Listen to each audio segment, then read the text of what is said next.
Assalamualaikum warahmatullahi wabarakatuh. Selamat siang yang terhormat Ibu Hilda Hilaliah MPD selaku dosen pengampu mata kuliah retorika. Perkenalkan, saya Tiara Nurul Molinda dengan NPM 2019-21500-483. Pada kesempatan pada kali ini, izinkan saya untuk memaparkan mengenai buku bacaan yang telah saya pahami, yakni modul Public Speaking yang disusun oleh Badan Diklat Kejaksaan Republik Indonesia. Jadi di dalam buku tersebut saya memahami bahwa public speaking atau yang biasa diartikan dalam bahasa Indonesia ini merupakan sebuah kegiatan untuk berbicara di depan banyak orang. Akan tetapi ternyata masih banyak juga orang yang belum memiliki kemampuan untuk berbicara di depan hadapan publik. Alasan mereka tentu sangat beragam, dimulai yang selalu merasa takut salah ucap, merasa tidak percaya diri, lalu merasa tidak terbiasa, dan bahkan selalu merasa gugup dan juga grogi. Dengan demikian, kita juga harus memahami bahwa berbicara merupakan sebuah kegiatan yang harus dilatih dan juga dibiasakan. Ala bisa karena biasa. Lalu pertanyaannya adalah bagaimana caranya agar kita terbiasa berbicara di depan banyak orang? Tentunya yang pertama-tama harus kita kuasai adalah perasaan kita, perasaan gugup dan juga grogi. Tentunya perasaan tersebut adalah perasaan yang wajar karena bahkan seorang pembicara terkenal pun seperti Mbak Nana atau Mbak Najwa Shihab, beliau kerap kali menyatakan bahwa perasaan grogi dan deg-degan itu pasti akan selalu ada. Tetapi jangan sampai menyelimuti diri kita. Bahkan seorang pembicara hebat pun selalu merasa gugup dan grogi. Bagaimana dengan kita yang seorang pemula dan belum terbiasa berbicara? Oleh karena itu merupakan hal yang wajar. Dengan demikian, kita harus bisa mengontrol, menguasai, dan mengetahui penyebab dari perasaan tersebut muncul.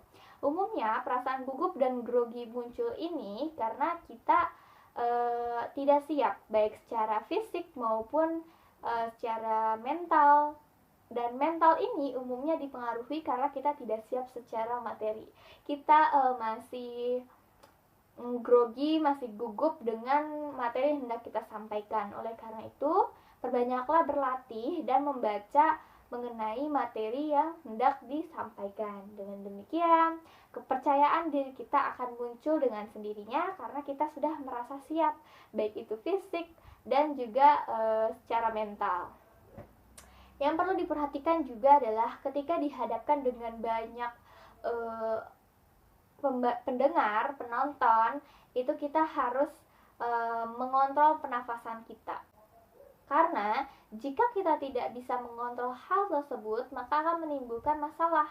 Salah satunya adalah pelafalan kita menjadi tidak jelas karena bercampur dengan pernafasan kita yang terengah-engah. Oleh karena itu, kita juga harus perbanyak berlatih pernafasan karena itu akan membantu jalannya kegiatan berbicara kita. Dan yang perlu kita perhatikan juga, jangan sampai ketika berbicara itu mengikuti gaya bicara ataupun suara orang lain. Karena dengan berbicara, kita dapat menunjukkan siapa diri kita. Oleh karena itu, lakukanlah secara natural. Selain menambah beban, itu juga menjadi seakan dibuat-buat. Jadi jangan sampai kita meniru gaya bicara orang lain ketika berbicara. Tunjukkanlah siapa diri kita. Dan yang perlu kita perhatikan juga, selain mempersiapkan diri sendiri, kita juga harus mengenali medan berbicara kita nantinya. Misalnya dengan menganalisis acara. Menganalisis acara ini fungsinya sangat banyak. Salah satunya kita menjadi lebih tahu dan mengenal acara yang akan kita bawakan. Misalnya dengan membuat beberapa daftar pertanyaan seperti siapakah yang mengadakan acara tersebut, mengapa kita diminta untuk berbicara atau membawakan acara tersebut, dan pakaian apa itu juga harus kita perhatikan karena agar kita lebih siap untuk datang ke acara tersebut.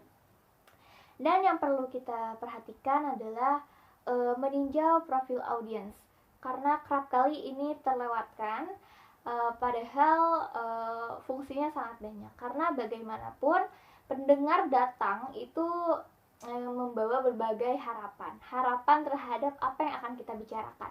Sebagai contoh, kita mengambil satu topik bahasan adalah emansipasi wanita. Maka para pendengar yang datang, mereka akan berbondong-bondong membawa harapan terhadap topik kita, yakni emansipasi wanita. Oleh karena itu, kita harus memahami siapa audiens kita.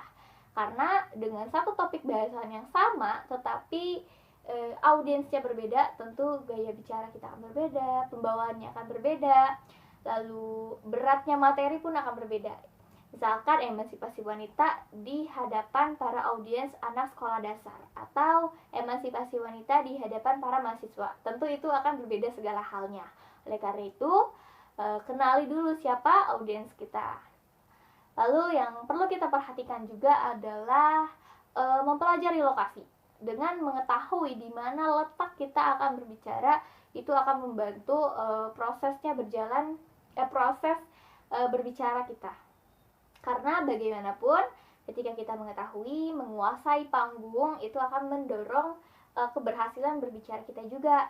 Misalkan di atas panggung kecil kah, di atas panggung besar kah, lalu di dalam ruangan ber-AC kah, atau di sebuah lapangan besar, itu akan mempengaruhi performance kita. Oleh karena itu, ketahuilah di mana kita akan berbicara.